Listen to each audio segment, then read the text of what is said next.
अस्सलाम वालेकुम, कैसे हैं आप। आज मैं आपके साथ ये स्पेशल बीफ टिक्का बोटी की रेसिपी को शेयर कर रही हूँ, जो कि बहुत ही टेस्टी और जूसी बनकर तैयार होगी। बीफ टिक्का बोटी को बनाने के लिए हमें जिन चीज़ों की ज़रूरत होगी उनमें मैंने लिया है 1 किलो बीफ। इसको अच्छी तरीके से मैंने धोकर इस तरह पीसों में काट लिया है। 5 अदद सब्ज़ मिर्चें और 6 से 7 अदद लहसुन की जवे लें। थोड़ा सा पानी डाल के इनको ग्राइंड करके पेस्ट बना लें। 5 टेबलस्पून आप दही ले लें, उसके अंदर 1 टीस्पून पिसा हुआ गर्म मसाला, 1 टेबलस्पून खुश्क धनिया पिसा हुआ, टिक्का मसाला 1 टेबलस्पून, हल्दी पाउडर हाफ टी स्पून, दड़ा मिर्च 1 टेबलस्पून,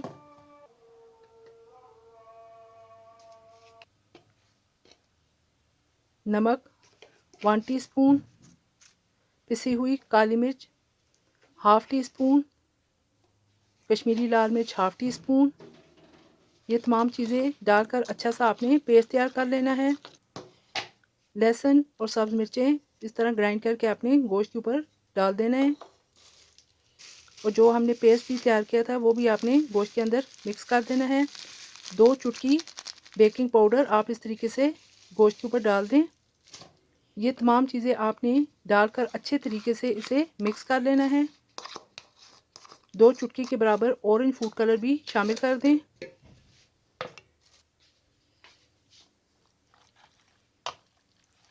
जब तमाम चीज़ें अच्छे तरीके से मिक्स हो जाएं तो तकरीबन 5 से 6 घंटे के लिए इसे मैरिनेट होने के लिए रख दें।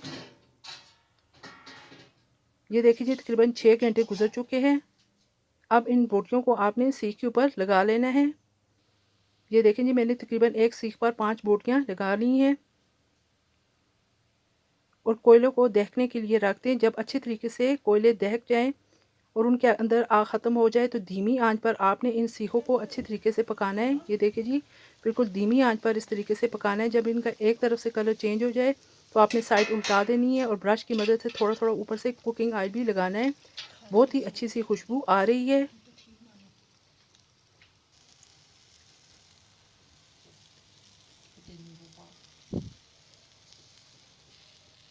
इसी तरीके से आपने तमाम सीखों को तैयार कर लेना है। ये देखिए जी, बीफ टिक्का बोटी हमने तैयार कर ली है। ये देखने में भी किस कदर खूबसूरत है और बहुत ही अच्छी सी खुशबू आ रही है। ये अंदर से बिल्कुल जूसी और नरम बनकर तैयार हुई हैं।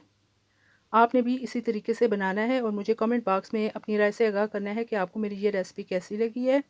अगर आपको मेरी ये रेसिपी पसंद आए तो लाइक कर दीजिएगा, साथ में मेरे चैनल को सब्सक्राइब और शेयर भी कर दें, और बेल आइकन को भी प्रेस कर दें ताकि मेरी हर नई वीडियो आप तक बर वक्त पहुँच सके। फिर इंशाल्लाह एक और नई वीडियो के साथ हाज़िर होंगी। इजाज़त दीजिए, अल्लाह हाफिज़।